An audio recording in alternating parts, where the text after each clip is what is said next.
प्राचीन समय की बात है, जब भगवान बुद्ध का ज्ञान पूरी दुनिया में फैल चुका था। उनके अनुयायी दूर दूर से आते थे ताकि उनके उपदेशों से मार्गदर्शन प्राप्त कर सकें। बुद्ध अपने करुणामय स्वभाव और धीरज के लिए जाने जाते थे, और वह हमेशा लोगों को सच्चाई और शांति का मार्ग दिखाते थे। एक दिन, एक साधु जो वर्षों से कठोर तपस्या में लगा हुआ था, बुद्ध के पास आया। साधु का नाम देवदत्त था, और वह अपने जीवन के उद्देश्य की तलाश में था। उसने वर्षों तक तपस्या की थी, परंतु उसके मन में शांति नहीं थी। उसे लगता था कि उसने जो कुछ भी किया, उससे उसे मुक्ति नहीं मिल पाई। साधु देवदत्त ने सुना था कि भगवान बुद्ध ही एकमात्र ऐसे गुरु है जो उसे उसके सवालों का उत्तर दे सकते हैं और जीवन के सच्चे मार्ग पर चला सकते हैं। इसलिए उसने निर्णय लिया कि वह बुद्ध से मिलेगा और उनसे ज्ञान प्राप्त करेगा। साधु देवदत्त भगवान बुद्ध के पास पहुंचा और बहुत आदर के साथ उनके चरणों में प्रणाम किया। उसने बुद्ध से कहा, हे प्रभु, मैंने जीवन भर तपस्या की है, परंतु मुझे अब भी मुक्ति का अनुभव नहीं हुआ है। मेरा मन अशांत है और मुझे यह समझ नहीं आ रहा कि मैं कहाँ गलती कर रहा हूँ। कृपया मुझे बताएं कि मैं अपने जीवन में शांति और मुक्ति कैसे प्राप्त कर सकता हूँ। बुद्ध ने उसकी बात ध्यान से सुनी और धीरे से मुस्कुराए।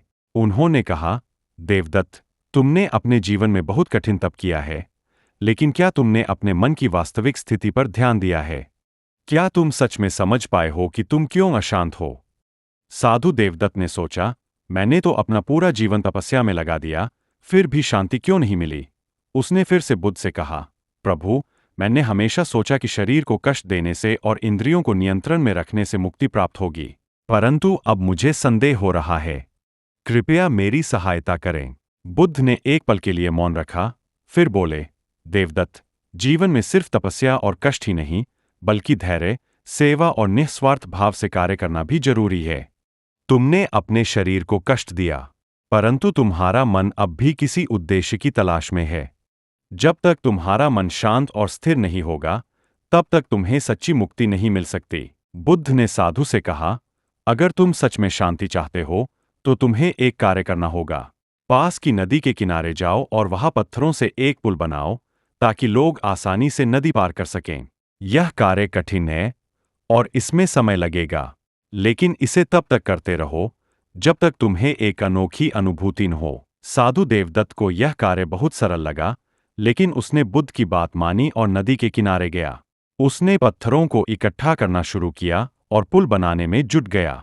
पहले कुछ दिनों में उसे यह कार्य बहुत आसान लगा, लेकिन जैसे जैसे दिन बीतते गए, उसका धैर्य टूटने लगा।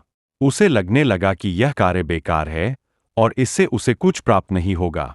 वह सोचने लगा, मैंने बुद्ध से मुक्ति का मार्ग पूछने आया था और उन्होंने मुझे यह साधारण कार्य दे दिया। इससे मुझे क्या सीखने को मिलेगा? लेकिन फिर भी उसने बुद्ध की बात मानते हुए काम जारी रखा। धीरे धीरे लोग उसके द्वारा बनाए गए पुल का उपयोग करने लगे। पहले लोग कठिनाई से नदी पार करते थे, लेकिन अब वे आसानी से गुजरने लगे। साधु देवदत्त को धीरे धीरे समझ आने लगा कि उसका काम सिर्फ एक पुल बनाना नहीं था, बल्कि यह समाज के लिए सेवा का एक माध्यम था। उसे महसूस हुआ कि लोग उसकी मेहनत से लाभ उठा रहे हैं, और इससे उसे एक अनोखा संतोष मिलने लगा। पहले वह अपने तपस्या के परिणाम स्वरूप खुद के लिए शांति चाहता था, लेकिन अब वह समझ गया कि सच्ची शांति दूसरों की सेवा में है। समय बीतता गया और साधु का मन अब शांत हो गया था। उसे अब जल्दबाजी नहीं थी और नहीं उसे किसी विशेष अनुभव की इच्छा थी। वह बस अपने काम में लीन रहता, बिना किसी अपेक्षा के। कुछ वर्षों के बाद, जब साधु ने पुल का निर्माण पूरा कर लिया, तब बुद्ध उससे मिलने आए। साधु देवदत्त ने भगवान बुद्ध को देखते ही उनके चरणों में गिरकर कहा, हे प्रभु, आपने मुझे वह सिखाया जो मैं वर्षों की तपस्या से नहीं। शांति और मुक्ति केवल निस्वार्थ सेवा और धैर्य में है। मैंने जीवन भर सिर्फ अपने बारे में सोचा, परंतु जब मैंने दूसरों के लिए कार्य किया, तभी मुझे शांति मिली। बुद्ध ने प्रसन्न होकर कहा, देवदत्त, अब तुमने सच्ची मुक्ति का मार्ग समझ लिया है। जीवन का असली उद्देश्य धैर्य, करुणा और सेवा में है। जब हम दूसरों के भले के लिए बिना किसी अपेक्षा के कार्य करते हैं, तो हमें सच्ची शांति प्राप्त होती है। साधु देवदत्त ने इस अनुभव के बाद अपने जीवन को समाज की भलाई के लिए समर्पित कर दिया। वह अब समाज के कमजोर और गरीब लोगों की सेवा में लग गया।